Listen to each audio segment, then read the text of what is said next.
Oi, tudo bem? Que bom te ter de volta em mais um episódio do nosso podcast Além da Missão. É muito bom te receber aqui. A gente está no meio da Assembleia da Associação Geral, no palco do nosso stand, e aqui a gente está na maior reunião de adventistas do mundo e também é onde se tomam as decisões administrativas que vão aí impactar a sua igreja pelos próximos 5 anos. E os meus convidados são muito especiais. A gente vai conhecer um pouquinho do que está por trás do terno e da gravata dos administradores da Igreja Adventista na América do Sul. Eu tenho aqui o pastor Edward Heininger, que é o nosso secretário executivo, o pastor Stanley Arco, nosso presidente, e o pastor Edson Medeiros, que é o nosso tesoureiro para todos os países aí que compõem a divisão sul-americana, que são 8 países, né? E hoje a gente vai conhecer um pouquinho deles por trás dessas gravatas e desses ternos, né? Vocês conhecem as entrevistas e tudo que sai, mas aqui hoje o papo é um pouquinho diferente. Mas pra gente começar, a gente tem que orar, certo? Pastor Edward, você ora pra gente? Claro que sim. Vamos orar então. Pai nosso Senhor, muito obrigado porque nesta hora podemos juntos falar, conhecer um pouco mais as nossas histórias e a forma como o Senhor nos guiou até aqui. Pedimos tua bênção neste diálogo. No nome de Jesus. Amém. Amém. Esqueci de explicar antes, mas se vocês ouvirem uns barulhos é porque a gente está no meio da feira de exibição. Então a gente tem stand do mundo inteiro e tem barulho, né? Então se vocês ouvirem alguma coisinha, vocês fingem que não ouviram, beleza? Então, vamos começar. Gente, os últimos dias foram de muitas emoções, né? Por aqui. Tá todo mundo com o coraçãozinho batendo, né? Tivemos aí as nomeações anteontem e ontem do nosso presidente, secretário e tesoureiro. Vou começar com o pastor Stanley, que foi o primeiro a ser nomeado. Como é que é essa sensação? Porque, só vou dar um contexto, na Igreja Adventista, uma vez que uma pessoa é nomeada, ela assume o cargo imediatamente. E se ela não é nomeada, ela aguarda um novo chamado. Como é que é essa emoção? Olha, primeiro começou a tensão, que eu acho que passou por mim, deve ter passado por meus colegas, que foi a da apresentação do relatório da divisão. Verdade. Né? Porque a gente queria fazer bonito, honrar o que realmente é a igreja na América do Sul. Aí ficou aquela tensão do relatório.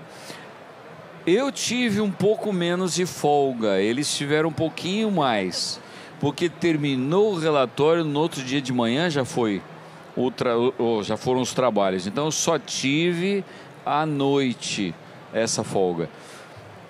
Olha, para lhe dizer que eu fiquei tenso, eu não fiquei tenso. Eu confiei em Deus, deixei nas mãos de Deus. Os colegas também sabem disso e eles viveram isso, mas sempre é a barriga, assim, mas será que vão ou não vão? O que vai acontecer? Sempre tem esse frio na barriga, né? A tensão maior é agora, depois disso aí.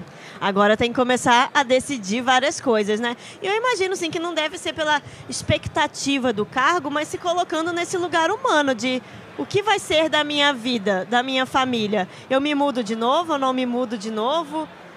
Como é que é isso? Porque, como dizemos na igreja, ninguém é, todo mundo está, né?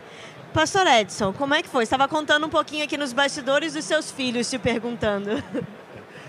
É uma dinâmica que a igreja tem, que eu entendo que é muito saudável, que de tempos em tempos a igreja avalie, a igreja decida o que ela quer e quem ela quer. Né? Mais do que a igreja decidir, a gente acredita que Deus se manifesta através desses votos, dessa decisão. Para nós que somos obreiros e há muito tempo atrás colocamos a nossa vida nas mãos de Deus, a gente descansa nas mãos do Senhor, sabendo de que aquilo que acontecer, nós entendemos que é a vontade de Deus. E é isso que eu tento explicar para a minha família, para os meus filhos, né, de que aonde o Senhor nos coloca é o melhor lugar aonde nós podemos estar. E ele era o que estava menos tenso, porque ele entrou agora faz um ano. Ele está recém-chegado, né? De boa. Eu lembro do senhor contar uma vez que sempre que recebeu um chamado, o senhor disse sim. Depois contou para a família, para a esposa, né? Tem isso. Eu fiz esse trato antes de casar, né? Porque eu sou filho de pastor. Então, a minha vida desde a infância foi 4 anos, 3 anos, a gente mudava de cidade, mudava de distrito. E quando eu fiquei noivo da minha esposa, eu disse para ela, olha, eu quero ser um obreiro. E eu quero fazer um trato. Para a gente se casar, nós temos que ter um combinado de que nós não vamos rejeitar aonde a igreja nos mande. E eu não vou perguntar para você, né? E a gente fez esse trato. E eu sigo o trato fielmente. Pastor Edward, de todos aqui, você é o único que ainda tem filhos menores, né? A sua mais nova ainda mora com você. Como é que é essa dinâmica, né? Dessa possibilidade? Você é o único que se mudou de país. E hoje mora no Brasil, vindo do Peru. Como é que é isso? Bom, acho que eu tive um pouco mais de emoções do que meus colegas aqui. A primeira vez que nós saímos do país, já há 14 anos atrás, minha esposa estava grávida, minha filha mais velha estava com 7 anos. Só que as meninas iam por onde os pais iam, não é? Depois voltamos para o Peru 2 anos depois e também depois voltamos para o Brasil há 10 anos atrás. Nós já estamos 10 anos servindo aí na secretaria. Então, minhas filhas cresceram em Brasília, a mais nova especialmente. Eu me lembro, uns desses dias passados aí, no culto familiar, eu disse uma frase à família, só para ir preparando o coração delas, não? E eu disse assim, a igreja não tem nenhuma obrigação de me escolher para um novo período de serviço. Nenhuma. E minha filha eu vi que ela ficou preocupada, mais nova, não é? Mas, pai, há alguma possibilidade de você continuar um tempo a mais? E a igreja? Eu disse, só a igreja e Deus sabem. Só Deus sabe, não? Aí ela começou uma corrente de oração com suas amiguinhas, não? Porque o clube de desbravadores, a igreja, a escola, as amiguinhas que ela tem lá, vai criando um vínculo forte, é natural, não? Ela tem 13 anos, está numa idade da amizade. Então, acho que quem mais estava na expectativa de ver se haveria um chamado para outro lado ou não, era a nossa filha mais nova, não? Porque a mais velha já está na universidade. Então, aí quando a igreja decidiu que deveríamos ficar por mais um tempo, a alegria foi de todos, mas especialmente da nossa filhinha, e para mim foi a primeira vez experimentar isso assim, não? Agora, viu, Anny, eu vi ele bem mais tranquilo do que em 2022. Não sei, até achei que ele tinha algum outro chamado garantido para algum outro lugar. Será, hein? Olha, que a gente vai amadurecendo também na vida, não?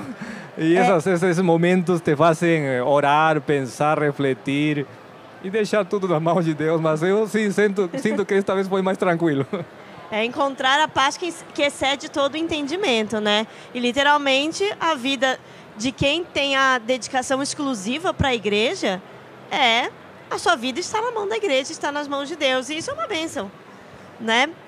E agora, a gente falando um pouco da igreja. A gente tem uma realidade de 8 países. 8 países muito diferentes.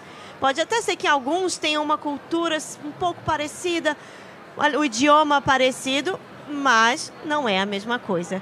Como é que é liderar essa igreja tão diversa? Acho que o pastor Edson é a primeira vez que está tendo mais contato com o mundo de fala hispana, né? Enquanto administrador. Como é que está sendo esse desafio? Tem quase 2 anos que você está com a gente. 1 ano e um pouquinho. 1 ano e um pouquinho. 1 ano e um pouquinho. Veja, é um privilégio para a gente servir a igreja com a diversidade cultural, de perspectiva que nós temos na nossa divisão. Ao mesmo tempo que a gente tem essa diversidade, nós temos uma bênção, né? Porque nesses 8 países nós conseguimos nos comunicar com todos eles em 2 idiomas. Obviamente tem países que têm mais línguas que são faladas, mas na sua grande maioria falam o espanhol. Então isso é uma bênção para a nossa divisão. O que me deixa assim muito feliz pela oportunidade é ver as diferenças do nosso povo em cada realidade, né? A gente tem gente que mora na beira do mar, tem gente que mora na selva amazônica, nos Andes, tem gente que mora no calor, tem gente que mora no frio. E essa diversidade, ela é linda de ver, porque mostra que o povo de Deus, apesar das suas diferenças, ele serve o mesmo Deus, ele tem a mesma o mesmo foco e ele tem o mesmo desejo, que é ver Jesus voltar. Então, no meio dessa diversidade, eu enxergo uma igreja focada naquilo que é a nossa missão, independente de ser peruano, chileno, boliviano, equatoriano, paraguaio, uruguaio, argentino ou brasileiro. Nós temos a mesma missão, os mesmos ideais em distintas culturas, em diferentes culturas. De fato. Mas existem muitos desafios, né? Tanto administrativos quanto espirituais. Que vocês identificariam hoje, pontuariam como o maior desafio administrativo e o maior desafio espiritual dessa diversidade? Olha,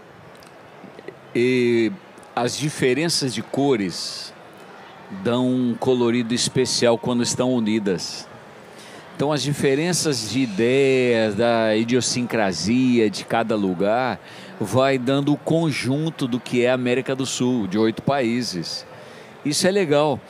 Às vezes a gente tem que relembrar que... Espera aí, não dá para dar Ctrl+C, Ctrl+V aqui, porque é uma outra realidade.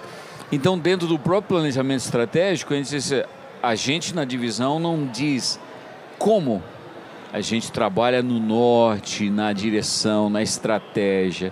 E aí tem que trabalhar com os diferentes grupos. E a conquista e o resultado acaba saindo melhor, porque a criatividade de cada lugar vai fortalecendo toda essa programação. E essa é a ideia, fortalecer e ganhar no resultado final do que a igreja na América do Sul trabalha. É gostoso trabalhar assim. Tem seus desafios, tem que ter essa paciência e o entendimento de que cada lugar é um lugar diferente do outro, né? E também conectado com isso, às vezes a gente pensa que o país, em forma geral, é bem homogêneo, mas nem sempre é assim. É o próprio Brasil, não, né? Sim, eu me lembro, chegando no Brasil a primeira vez, a imagem que tem na cabeça é que o Brasil é o norte, o sul é igual, o nordeste, os nordestinos são igual que os sulistas e assim, não é? Com o tempo, você vai percebendo que o Brasil é um país com vários países dentro, não é? E que nós temos que tentar atender a igreja nessa diversidade. O mesmo acontece em outros países também. Às vezes parece que os hispanos, pelo fato que falamos espanhol, todos somos iguais. Mas, em verdade, cada país tem uma cultura distinta, uma forma distinta de pensar, leis distintas e assim. Eu me lembro do pastor Edson voltando da sua primeira reunião de tesoureiros de países hispanos, não? Diz, esses países hispanos são bem distintos entre eles, não? E realmente, não? Esse é o desafio que temos detrás. Mas, graças a Deus que nossa igreja é uma igreja bem unida, bem integrada. E acho que estamos avançando no rumo certo, pela graça de Deus. Pastor Edor, eu acho que isto é a beleza, né? Porque no meio dessa diversidade, a igreja encontra os seus pontos em comum. Talvez a gente não ande na velocidade toda, porque tem que adaptar tudo isso, mas anda com segurança, anda com a direção de Deus, porque quando você adapta tudo às diversas culturas, o programa fica mais forte, ele fica mais objetivo, ele atende mais, e isso é uma bênção que nós temos no território da divisão sul-americana.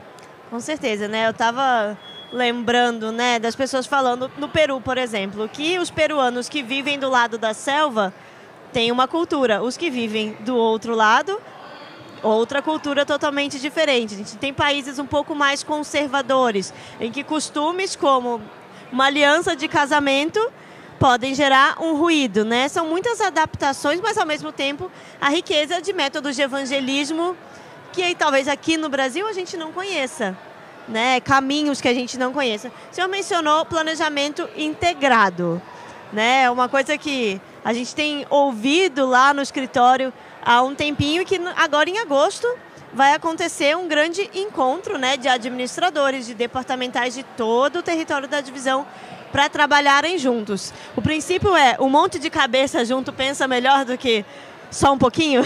É isso mesmo. Nós ouvimos primeiro os pastores, ouvimos administradores de campos e de uniões, a gente ouviu a própria divisão, o grupo de departamentais, que é muito cabeça. Com parte de base nisso, a partir de julho do ano passado, desde julho do ano passado, nós começamos a construir reuniões, trabalhos, escutar, trabalhar, ver nossas debilidades, ver nossas fortalezas e começar a trabalhar isso.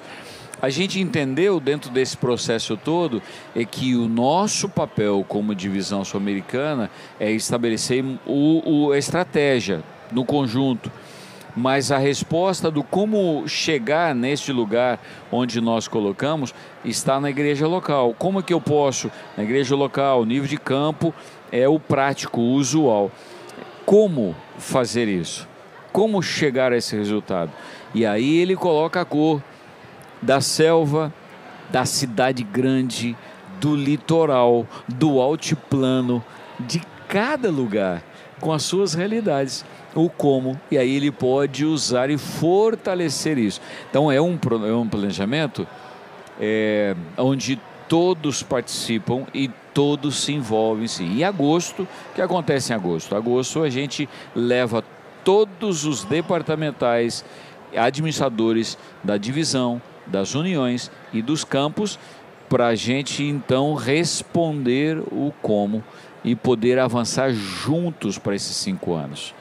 Para poder seguir, esse é o nosso norte, e seguir juntos. Por isso, o de agosto é uma união de forças de todos nós. É um processo bem democrático, né? Só para explicar quem está assistindo e pode não entender completamente a estrutura da igreja, né? O pastor falou de divisões, de uniões, de campos. O que são isso? São as sedes administrativas da igreja. Então, uma associação ou um campo é o escritório aí na sua região. Então, um grupo de cidades que forma uma associação ou uma missão, certo? Isso. E aí, junta um grupinho de associações ou missões e forma uma união, que geralmente reúne alguns estados, né? No Brasil, com exceção de São Paulo, né, que a união é exclusivamente o estado de São Paulo, as demais uniões reúnem aí 2, 3 ou mais estados. E a divisão sul-americana é uma extensão aqui da Associação Geral, né, que é a sede mundial da igreja, que cuida de um território continental, certo? Só que o processo não é só de cima para baixo, não é a divisão manda e as pessoas têm que fazer daquela forma. O processo é democrático e as pessoas, os campos e as regiões têm autonomia para pensar qual é o melhor caminho para a sua região, né, pastor? E pensando nisso, já que o destino a gente pensa junto, os caminhos cada um decide o que é melhor, quais são as ênfases, quais são as prioridades para esses próximos 5 anos? Quem começa? Pode falar, todos nós sabemos. Então, vamos, cada um fala um. A gente vai ter quantos tópicos? A primeira delas. A primeira pode ser novas gerações. Ah, essa é a terceira, mas tá só, não é em outra ordem, tá bem. Discipulado. Formação de liderança. Ok. Então, temos... E faltou um. Tem mais um? Qual é? Qual é o mais um? Identidade. Identidade. A identidade, manutenção da identidade da igreja na base nossa, que é a Bíblia. Gente, vamos dar um desconto. É reunião demais para o pessoal aqui. Eles estão indo até tarde em muita reunião. Então, relembrando, novas gerações, identidade, discipulado e liderança. E formação de liderança. Isso é muito importante, né? Porque nesse evento especificamente a gente está falando de lideranças, de eleger lideranças em vários níveis, né? Então hoje, se você acompanhou, foram eleitos aí, escolhidos os vice-presidentes e alguns dos departamentais, né, dos diretores de área da nossa divisão. Se você não viu, está em gc.adventistas.org. Isso e muito mais sobre a Assembleia você encontra lá. Como é que é esse processo, né? Sei que existem comissões e etc., mas você falou no começo que a preocupação começa agora. Como é que é isso? Eu digo pela preocupação pelo seguinte, o outra, quem tinha que escolher era a comissão. E aí não sobrava para mim. Eles vão escolher ou não escolher. Então eu não estava preocupado. Mas agora eu tenho que fazer parte aconselhando. Porque a equipe para trabalhar com 5 anos é muito importante para poder atender a igreja. Agora, quando é o processo, melhor é o secretário falar sobre isso. Ele é o nosso homem dos regulamentos. Bom, a comissão de nomeações, no nosso caso, é composta por 28 pessoas. Por que são 28? Por que não 29, por exemplo? Bom, os nossos regulamentos têm tudo isso escrito, não é? Sim, e no nosso site também, viu, pastor? Tudo bem explicadinho, gc.adventistas.org. Bem ilustrado. Até fizeram alguns infográficos aí para explicar. Ficou bem lindo.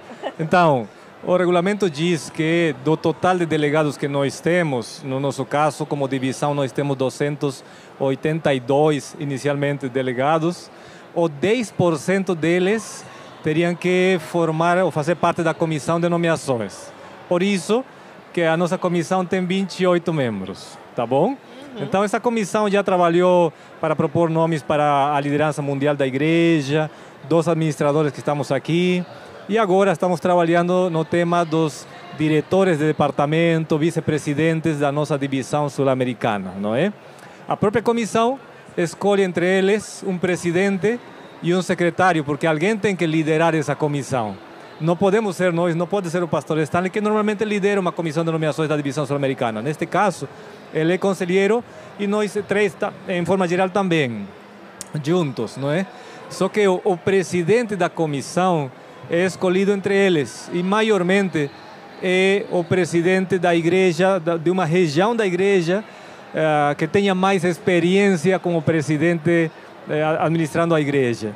Então, neste caso, nós temos um pastor brasileiro presidindo, e quando isso acontece, aí o secretário, então, também é um líder de igreja, o mais experiente numa região, que faz de secretário da comissão, neste caso um hispano. Então, o presidente é um pastor brasileiro e o secretário é um pastor hispano, e eles lideram a comissão, nós acompanhamos. Há momentos quando eles querem escutar um pouco mais a nossa opinião, aí nós também expressamos nosso parecer, mas nós, mesmo falando, não temos direito ao voto. Nós ficamos olhando aí quando eles fazem seus votos, às vezes tem uma segunda votação, até que finalmente temos um nome indicado, não é? E depois isso se leva para o nosso plenário de 282 delegados para votar lá finalmente. Excelente. Mas como é que a gente, né, saindo daqui, quando a gente voltar para casa, a gente acaba entrando muito no universo administrativo, no universo financeiro, nos desafios, nas contas, nas planilhas, nos sistemas. Como é que a gente mantém o foco espiritual no meio disso tudo? Porque a igreja é muito grande e para funcionar depende de muita coisa dali do dia a dia, do sistema, do computador. Como é que a gente mantém esse foco? O foco está na igreja local. Quando a gente pensa na igreja local, ela é como, para o brasileiro, o arroz e feijão de cada dia. Ou para o chileno, é o pão de cada dia. Mas a igreja local, o programa da igreja local, a preocupação com os membros, o cuidado do membro, o pastoreio dela, um cerne de liturgia espiritual que atenda ao membro, esse é básico e importantíssimo para a manutenção. Aí nós temos isso, uma estrutura que nos ajuda. Escola sabatina, lição da escola sabatina, programa de leitura da Bíblia como ano bíblico, revivados, a visitação, Então, esse programa em si da igreja, com os diferentes departamentos, os cargos de envolvimento, tudo isso faz parte e acaba fortalecendo em si a vida espiritual do membro. Então, tudo que diz respeito à vida espiritual como comunhão, como missão e como participação da comunhão, que é leitura da palavra, oração, participação nos dízimos e ofertas, envolvimento com a missão. Tudo isso faz parte e fortalece a vida espiritual do membro da igreja, né? E a partir desse prisma, né, você veja, a igreja, Deus dá sabedoria para a igreja, né? Cada um de nós ocupamos distintas atividades dentro da estrutura da igreja, né? Todos nós olhamos para a igreja local e voltamos para as nossas áreas, né? A minha área financeira, eu vou olhar para a igreja local e ver como nós podemos organizar os recursos que vêm nessa estrutura para atender as necessidades da igreja, desde lá do membro, né, até as estruturas administrativas da igreja. A igreja, na nossa divisão, tem hospitais, tem escolas, tem rádio e televisão, tem editora, né? Nós temos diversas áreas que nos ajudam a cumprir a missão, aonde a pessoa mais importante é o membro. Né? Porque você faz parte dessa estrutura sendo membro, né? Fazendo parte. A partir daí, nós temos as demais estruturas e, né, dentro do meu campo de atuação, junto com meus colegas de administração, o nosso foco é organizar os recursos para que a missão e as pessoas sejam atendidas da melhor forma possível. No final, o objetivo é sempre a missão, né? A gente usa vários caminhos, vários recursos, mas o objetivo final é que todo mundo se envolva na missão. Nos outros episódios aqui, você vai poder ver testemunhos de uma missionária que já está no Líbano há 9 anos, criando a família dela, né? Foi o nosso episódio de ontem, pastor. A gente conheceu uma missionária que eles estavam bem no Brasil. A família estava bem e, de repente não, né? Na verdade, ela me contou que era o sonho da vida dela. E que fez a pergunta antes do casamento ao esposo. O meu sonho é esse, vamos juntos nesse sonho? E aí, quando a oportunidade apareceu, eles foram, venderam tudo e estão vivendo no campo missionário, estão lá, tiveram filhos e lá estão. Então, assim, os recursos, eles não são para servir a igreja, eles são para servir a missão. Os sermões, os incentivos, a estrutura da igreja, né, os manuais, tudo existe por uma razão, de servir a missão. E todas as instituições, como ele citou, os hospitais, as escolas, as universidades, as editoras, as indústrias de alimentos, todas elas estão, e a Novo Tempo, comunicação, estão direcionadas para salvar. Para a gente acabar, a gente falou aqui muito da vida do obreiro, do pastor, do funcionário. Para a gente acabar, o que o membro lá na igreja pode fazer para ajudar nesse cumprimento da missão? Vamos fingir que aqui a gente tem um pouquinho de cada área da igreja. Então, pastor, o diretor de mordomia, o tesoureiro lá da igreja local, como é que ele faz isso? Veja, primeiro minha palavra de gratidão àqueles que servem lá na igreja, no departamento de mordomia, no departamento da tesouraria e nos diversos departamentos, né? Eu estou falando de áreas que estão correlatas a mim, mas a igreja tem dezenas de áreas aonde ela trabalha e onde as pessoas fazem parte disso, né? Nós olhamos para a igreja e Deus nos diz que nós devemos exercer a nossa fidelidade. Então, cada membro lá na igreja que exerce a sua fidelidade, ele participa dessa grande obra de levar a missão, de levar o evangelho para o mundo, né? Através dos seus recursos, através dos seus dons, através do seu talento, através do seu serviço, ele faz o papel dele lá na ponta. Então eu queria deixar esse destaque, né, para a fidelidade e para o envolvimento no trabalho da igreja. Excelente. Pastor Edward, vamos escolher alguns departamentos para você. Secretaria, naturalmente. Naturalmente. Os evangelistas voluntários e o Ministério da Mulher, que é uma força grande na nossa igreja local. O que você diz para eles? Talvez em forma geral, primeiro eu falaria de que todos nós temos que encontrar, descobrir o dom que Deus nos deu. Porque Deus nos deu alguma coisa. Alguns têm mais dons, outros têm menos, mas todos nós temos algum dom que devemos descobrir e desenvolver. Isso em forma geral. Agora, falando da secretaria, eu gosto de dizer que a secretaria dá o suporte organizacional para a pregação do Evangelho.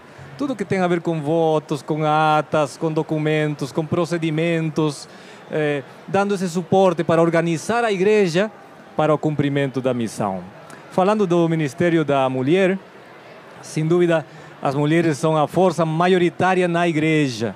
57% dos nossos membros são mulheres, não? Na América do Sul. Então, nós vemos as mulheres envolvendo-se diretamente no cumprimento da missão.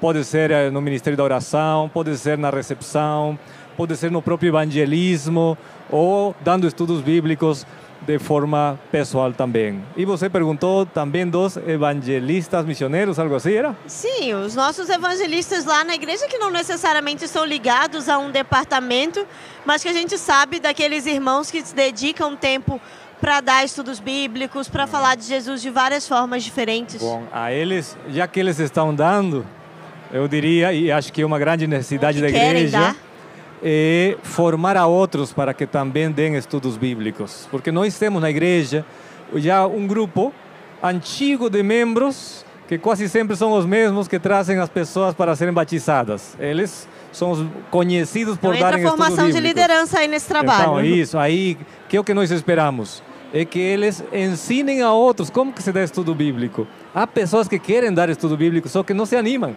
Tem medo. Vai que me pergunte alguma coisa que eu não sei responder. Então, quando eles vão juntos aí, levando um novo, não? O mais velho, o mais experiente levando um novo, é uma forma de ir discipulando e aumentando esse grupo de missionários que temos na igreja local.